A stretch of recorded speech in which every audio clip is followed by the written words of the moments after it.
Bienvenue dans Passage des Arts. Notre invitée aujourd'hui, c'est une comédienne et productrice, une artiste engagée, faite pour le cinéma d'auteur ou les comédies, comme pour le théâtre. Elle soutient souvent des films indépendants qui nous emmènent loin. C'est Julie Gaillet. Bonjour Julie Gaillet. Bonjour. Merci de venir nous voir dans Passage des Arts.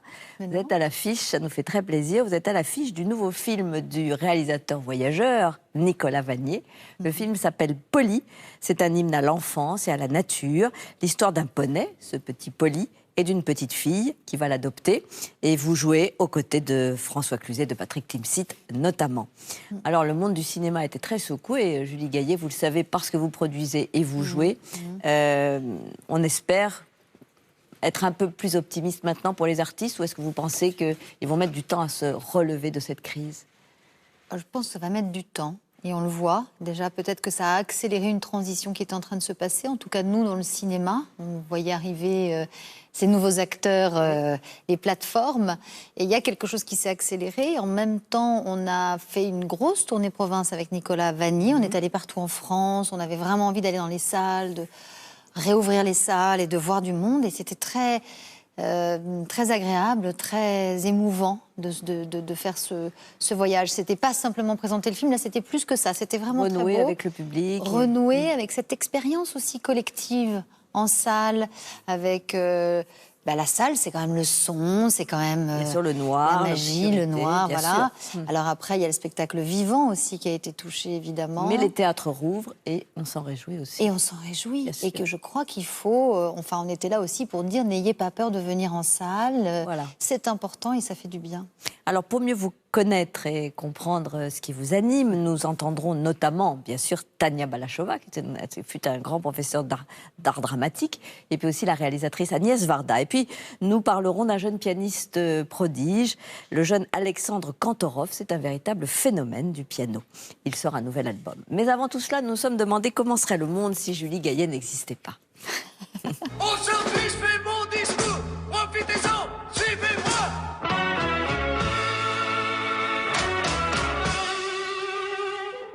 Si Julie Gaillet n'existait pas, le monde serait... glauque. Julie Gaillet, c'est le cinéma militant. C'était mon moteur à moi.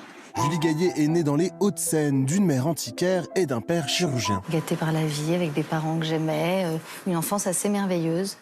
Julie Gaillet commence les cours de chant lyrique à 8 ans, suit les cours de l'Actor Studio à Londres à 17 ans. J'ai fait plein de trucs pour payer mes stages de l'Actor Studio. Fait l'école du cirque et des études d'art et de sciences humaines. Allez, tout va se faire naturellement. Julie Gaillet entre dans le cinéma au début des années 90 avec Agnès Varda, Dominique Farrugia ou Laurent Bounic. Pas facile aujourd'hui d'être hors norme.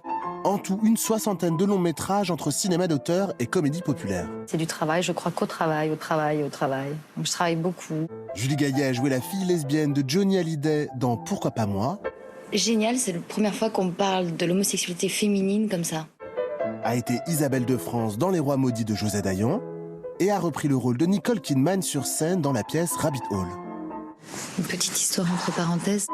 Julie Gaillet est une productrice avisée qui a permis la création d'un grand film de genre plébiscité, grave, de Julia Ducournau. Quand j'ai lu le scénario, j'avais des sentiments, parfois des trucs violents. Ou encore il y a quelques semaines, le film d'Antoine de Maximi, J'irai mourir dans les Carpates. Comment on arrive à trouver sa place dans une société, dans les codes. Julie Gaillet est apparue dans un clip de Benjamin Biolay, a chanté en duo avec Marc Lavoine et adore le foot. La défense, putain! Voilà. En fait, si Julie Gaillet n'existait pas, le monde serait moins Pudique. Et oui, vous aimez le football, c'est ce qu'on découvre dans ce portrait. Pas seulement Et grossière aussi, hein, quand elle joue au football. Disons, Ou quand elle regarde le... engagée, passionnée. Alors, du côté de votre père, il y a donc une lignée assez prestigieuse de médecins, puis votre mère est plus artiste. De qui vous tenez, enfin, de qui vous héritez, j'allais dire?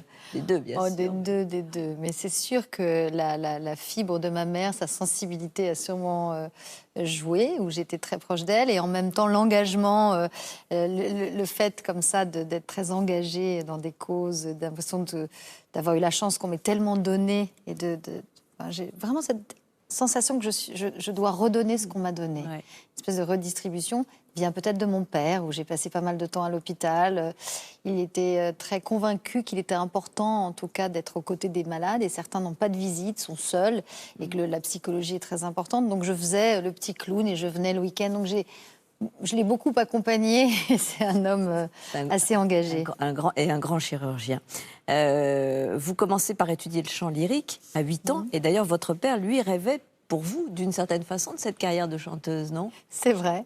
Il était très, très déçu quand j'ai dit que j'allais arrêter le chant pour le théâtre. Ça a été un peu plus compliqué. D'ailleurs, pas le théâtre, le cinéma. Parce qu'à la limite, le théâtre, pourquoi pas? Mais quand même, vous prenez des cours, hein, on l'a entendu, à l'Acteur Studio, les cours de Tania Balachova. Alors, on va l'écouter, ce grand professeur d'art dramatique. Oui. Elle parle de son enseignement et, j'allais dire, surtout de la diction. Et c'est en 1964.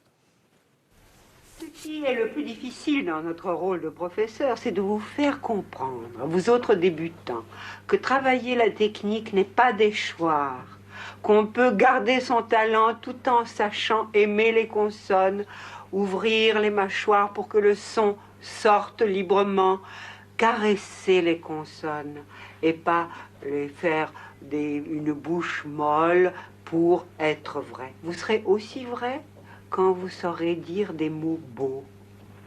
Alors, on va essayer de ne pas faire une bouche molle, peut-être, vous et moi. Oui, c'était Tania Balachova et Vera Gregg. Oui. Et moi, j'avais comme professeur Vera Gregg, beaucoup. Mais c'est vrai que c'était une certaine technique, une technicité. C'est pour ça que je suis peut-être aussi allée à Londres après faire l'Acteur Studio. Parce qu'en France, on a parfois avoir besoin de se couper la tête. On réfléchit beaucoup, on travaille beaucoup. On se juge beaucoup, et qu'à Londres, il y avait quelque chose de peut-être plus libre, plus sur le corps, moins dans le jugement. Mais sur le travail, toujours, c'est ce que vous dites. Mais le travail, oui, je continue de penser qu'il faut travailler. Alors, au cinéma, vous allez tourner, on a énuméré quelques-uns des réalisateurs avec qui vous travaillez, Kieslowski, Dominique Farrugia, bien d'autres, Costa Gavras. Et l'un de vos premiers rôles vous est donné par Agnès Varda, c'est en 1995, Les 101 nuits de Simon Cinéma. Oui. Alors on va l'écouter sur le cinéma de femmes ou des femmes. C'était en 1978. Le cinéma féminin, ça existe de plus en plus. Oui, on est différente des hommes en tant que femmes et vraisemblablement en tant que cinéaste. Mais il ne faudrait pas que socialement ce soit perçu. Socialement, il faudrait que les gens aillent voir des films. Bon film, mauvais film, ça c'est leur goût de le savoir. Au fond, ils ne devraient pas savoir tellement si c'est une femme ou un homme qui l'a fait. Et ça ne devrait pas tellement être jugé comme tel. Ah oui, évidemment. Il n'y a pas de cinéma féminin où il y a des sensibilités, peut-être. Non, voilà, mais après, c'est vrai qu'Agnès disait que sur un plateau, à l'époque, quand elle est arrivée, il y avait une énorme hiérarchie. On disait monsieur, maître, il y avait les bleus de travail. Et quand elle est arrivée, elle se disait, tiens, comment on va m'appeler? On l'appelait Agnès, quand même. Elle a quand même fait ses premières équipes mixtes, paritaires, où elle avait moitié de femmes, moitié de garçons. Et il n'y avait pas la même hiérarchie, ou en tout cas, dans la façon de gérer l'autorité, c'était très différent. Et ça, c'est la façon de travailler. Après, je suis d'accord avec elle. Oui, voilà, un film est un film, évidemment. Mais quand même, là, pour Polly, de Nicolas Vanier, donc cette série Polly, c'était un petit garçon. Et c'était inspiré d'une femme, série. Bien sûr. Et quand Nicolas Vanier a fait Belle et Sébastien, il avait pris le petit garçon, Mehdi, qui était joué par Mehdi. Et là, pour Polly, il a dit, mais cette fois, je vais mettre une petite fille. Et il a changé le petit garçon en petite fille. Et je trouve que c'est important de pouvoir se projeter aussi dans des rôles d'une petite fille. Moi, petite, je me projetais dans Mehdi, le petit garçon. Je trouve qu'aujourd'hui, c'est bien aussi beaucoup aimé Mehdi, que les petits garçons se projettent dans la petite, donc Cécile, puisque c'est en hommage à Cécile Aubry. Exactement. Alors en tout cas, Agnès Varda, pour revenir à elle, c'est une femme libre, engagée. Je précise que vous avez produit d'ailleurs Visage Village, très beau. Coproduit avec pour Rosalie, bien sûr, magnifique film.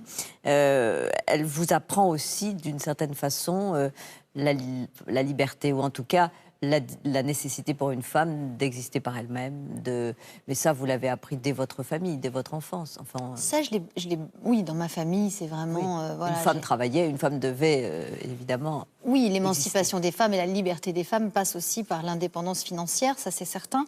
Mais Agnès m'a montré aussi que ce n'était pas tout à fait pareil pour elle que pour les autres cinéastes. Elle disait souvent, on me donne beaucoup de prix, on ne me donne pas assez d'argent.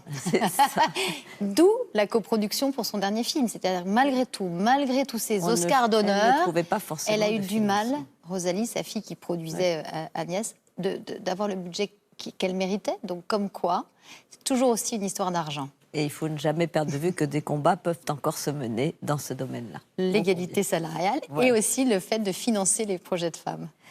Alors, avant de parler de Polly, la question vous est posée par un téléspectateur, chère Julie. Ah. Julie, êtes-vous révoltée?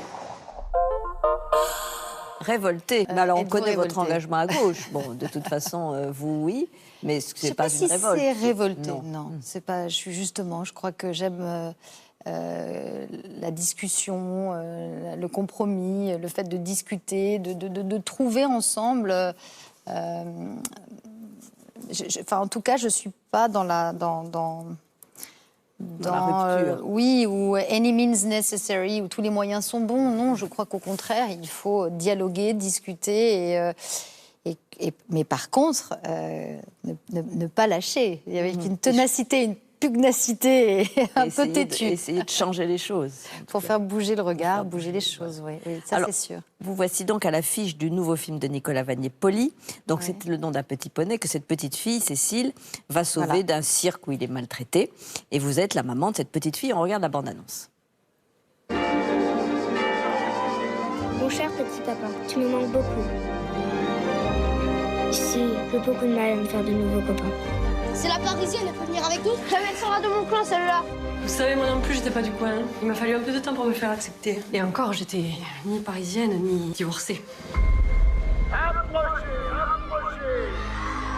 Et maintenant, celui que vous attendez tous, l'unique, le sensationnel Polly.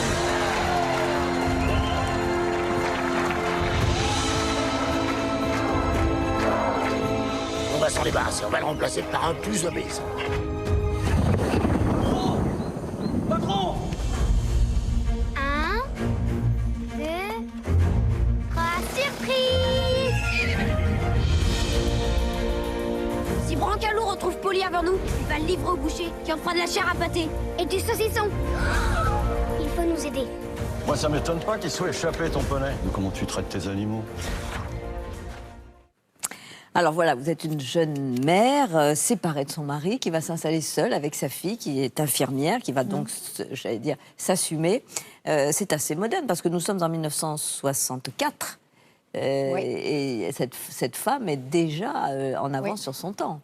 Oui, c'était très rare. À l'époque, les femmes divorcées étaient pointées du doigt, ça se faisait pas. Elles ne conduisaient pas leur voiture. Elles ne conduisaient pas leur voiture, c'est justement ce qu'on raconte dans le film. Oui. Et c'était il n'y a pas si longtemps, mais juste avant, le mai 68 ne passe par là, le MLF. Bien sûr.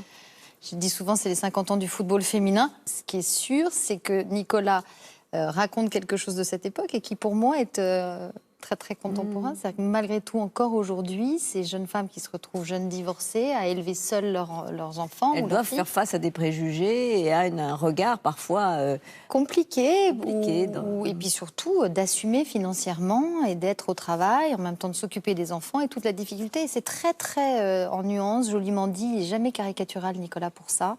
Mon personnage, on comprend que c'est difficile pour elle. Elle est donc obligée de se mettre à travailler, gagner sa vie, et elle va être infirmière. Là, encore une fois, c'est très contemporain, parce qu'on l'a vu avec le Covid. On a vu beaucoup de spécialistes, de grands médecins, de grands professeurs. Là, mais en fait, celles qui étaient sur le travail, c'était les infirmières. Et souvent, les femmes sont infirmières. Et moi, quand j'ai commencé à réfléchir à ces questions, je me disais, c'est vrai que les petites filles rêvent d'être infirmières. Bon, maintenant, la médecine se féminise, ça change les choses. Peut-être d'être médecin. Maintenant, elle commence à rêver d'être médecin, donc ça va bouger les lignes. Voilà, on voit bien qu'il essaie. En tout cas, c'est évident que Nicolas n'est pas... c'est pas un cinéma, c'est l'idée de faire un cinéma de familial, qu'on aille au cinéma pour et tous les qu'on passe publics, les jeunes et les plus un âgés. bon moment, mais on peut revenir du film et se dire tiens, ça parle aussi de nous. Moi, j'ai vu des mamans, des petites filles dire à leur maman, t'as vu, c'est toi et moi qui étaient là dans le cinéma. Situation devenue banale aujourd'hui de ce face-à-face entre une mère et son fils ou sa fille, bien sûr. Oui. Ouais. Alors, ce cinéma de Nicolas Vanier fait, on le sait toujours, la part belle à la nature, aux animaux. Ce poney, donc, à qui il arrive de nombreuses mésaventures, et c'est évidemment tout le sel du film. C'est un personnage à part entière. On va écouter le réalisateur sur son cinéma naturaliste. C'était en 2013. Je voulais, au-delà effectivement de l'histoire, raconter ça sur cette merveilleuse toile de fond que sont les Alpes et faire des Alpes un acteur principal du film. C'est pour cela qu'on a tourné sur 3 saisons, l'été, l'automne, l'hiver. C'est pour cela qu'on y voit aussi tous les habitants de la montagne, le gypaète, mais pas simplement, aussi le chamois, le bouquetin, pour montrer aussi que nous avons en France des paysages absolument éblouissants. Et ce qui me frappe, c'est de constater que les gens ne connaissent de la montagne généralement que les stations de ski en hiver, alors que c'est bien autre chose. Et j'espère qu'on le montre justement dans ce film. C'est drôle. C'est drôle, oui, parce que là aussi... m'a proposé Polly, je lui dis mais c'est pas un film dans la neige? Parce que vous n'auriez pas aimé. C'était plus compliqué. Non, mais c'est vrai que là, pour une fois, Nicolas, alors même si dans Belle et Sébastien, il y avait des saisons, mais là, c'était vraiment les Cévennes, la nature verdoyante et riante. Et magnifique. Et c'est une bouffée d'air frais, d'ailleurs, de voir le film. C'est magnifique, les paysages sont sublimes. Et tout est... je voyais dans la bande-annonce, on voit un moment un orage et il y a un éclair qui est arrivé pendant le tournage. C'était magique. Mais Nicolas, pour ça, tourne avec la patience qu'il faut pour la nature, pour les animaux. Et on est tous là, très humblement, en train de se dire, bon, on ne peut pas tourner parce que le poney n'est pas en forme. Il est parti. C'est pas grave, on fait un petit plan, tiens, il y a un papillon, on fait un plan sur un papillon. Et tout est vrai. Et dans une époque où souvent les enfants se demandent si ce n'est pas des images de synthèse, c'est vrai, c'est faux, et comment ils l'ont fait, là, au moins, tout est vrai. Il a vraiment mis, parce qu'à un moment, ils sont sur un radeau, donc c'était le poney et la petite fille sur le radeau, dans cette rivière, ce qui se... il n'y a pas d'effets spéciaux, et on sait que c'est la nature telle qu'elle. C'est assez beau. Il faut dire que Nicolas Vanier s'est toujours tenu un peu éloigné du monde du cinéma traditionnel, Il a une équipe de techniciens qui le suivent depuis qu'il fait, donc quand il a traversé la Sibérie, où il est allé en Alaska, et qui sont des techniciens qui ont l'habitude d'être dans la nature et d'écouter les animaux et d'être à l'écoute. Donc c'est une équipe tout à fait différente. Il aime, donc on a tourné avec on appelle ça éco-responsable, mais avec un esprit complètement différent. C'est-à-dire que chaque chef de poste devait réfléchir à comment moins polluer sur le tournage. Voilà. Alors, notre actualité culturelle va maintenant nous emmener à la rencontre d'un phénomène du piano, chère Julie. Oui. Il s'appelle Alexandre Kantorov. Absolument, vous le savez. Il est magnifique, il n'a que 23 ans, il fait déjà partie des plus grands. Et son nouvel album s'appelle Brahms, Bartók, Liszt. Et c'est Laurence Boulet qui l'a rencontré. Quelle chance. Bah oui.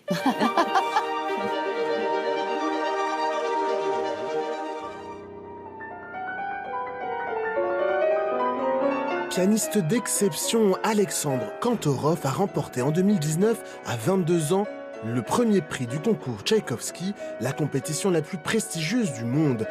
Il est le premier Français à gagner ce concours depuis sa création en 1958 et s'impose déjà parmi les plus grands virtuoses de notre temps. Je ne me vois vraiment pas comme un prodige objectivement. Je sais que j'avais beaucoup de talent et aussi mais surtout des bonnes personnes au bon moment en fait, qui ont su où étaient mes forces et comment arriver à le développer, à montrer ça.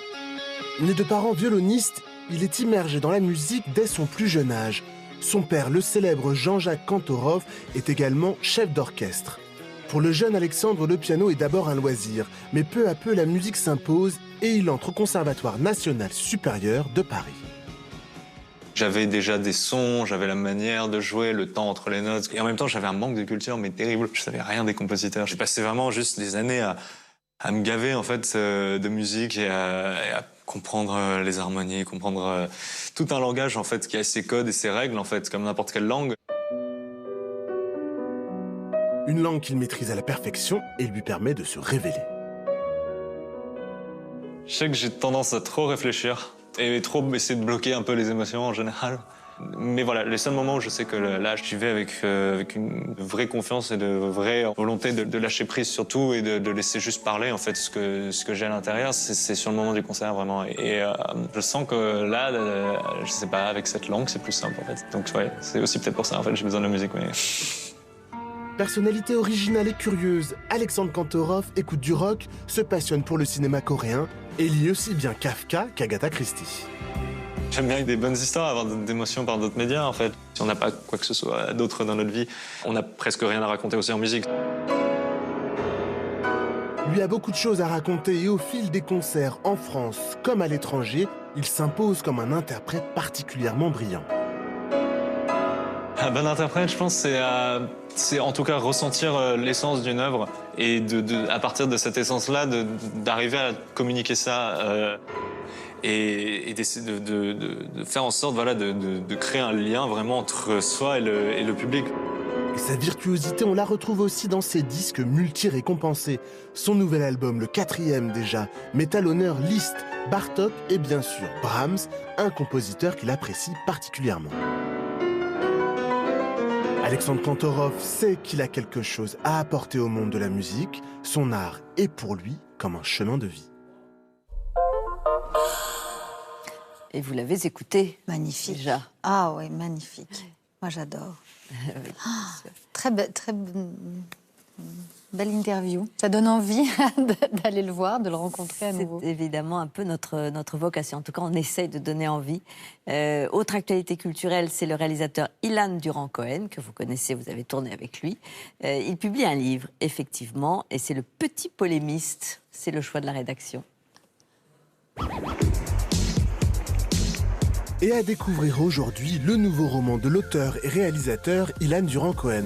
Qui suis-je? Aucune idée. Aujourd'hui, je passe ma journée masquée. J'ai l'impression d'avoir oublié mon visage, d'avoir oublié mon identité, d'avoir tout oublié. Le Petit Polémiste est une farce et un roman d'anticipation. Je suis rattrapé tous les jours par la réalité. Autour d'un héros plongé dans un procès kafkaïen. C'est quelqu'un qui écrit des polémiques, qui passe à la télévision. Et un jour, dans un dîner mondain, il dérape, il dit une phrase sexiste, et là, toute sa vie part en vrille. En bref, une satire grinçante sur une société devenue une dictature des consciences. C'est un livre qui pousse, je pense, à la réflexion sur sa liberté, sa propre liberté, ce qu'elle vaut, ce qu'on en fait, et puis ce qu'elle devient et ce qu'elle va devenir. L'homme a toujours des ressources incroyables. Il est capable du meilleur comme du pire, donc on espère qu'il sera capable du meilleur. Et voilà ce livre dédicacé pour vous, Julie, bien sûr, par Ilan Durand-Cohen. Alors, votre œuvre d'art avant de clore ce magazine. Ça me fait tellement plaisir. Ah, ben voilà, on est très heureux. Il a quand même un ton à part. Toujours en avance, très très moderne. J'adore son écriture. Il faut qu'il fasse plus de films. Voilà, le message est passé à Ilan Durand-Cohen. Ilan. Votre œuvre d'art, vous avez choisi de nous parler du Vieux Fusil de Robert Enrico. Julie Gaillet, c'est un film qui a été important pour vous parce que Romy Schneider. Parce que Romy Schneider, si vraiment il y a une actrice, un film, une œuvre, ça a été la découverte de ce film, dont la musique est quand même très importante aussi. Et on oublie, mais voilà, Enrico travaillait avec un compositeur, François de Roubaix, faisait une vraie place à la musique dans ses films. Mais moi, c'est l'émotion de Romy Schneider. Ça, je dois avouer que... Voilà, il y avait aussi Philippe Noiret à ses côtés, bien sûr, quand même, dans le film. Évidemment. Film de 1975. Évidemment. Merci beaucoup, Julie Gaillet, d'être venue nous voir. Polly, donc un film sur la nature, les animaux, l'enfance aussi. Film de Nicolas Vanier qui sera en salle le 21 octobre. Merci beaucoup d'être venue dans Passage des Arts. Et demain, pour un nouveau numéro de notre magazine, je recevrai Roselyne Bachelot, ministre de la Culture. À demain.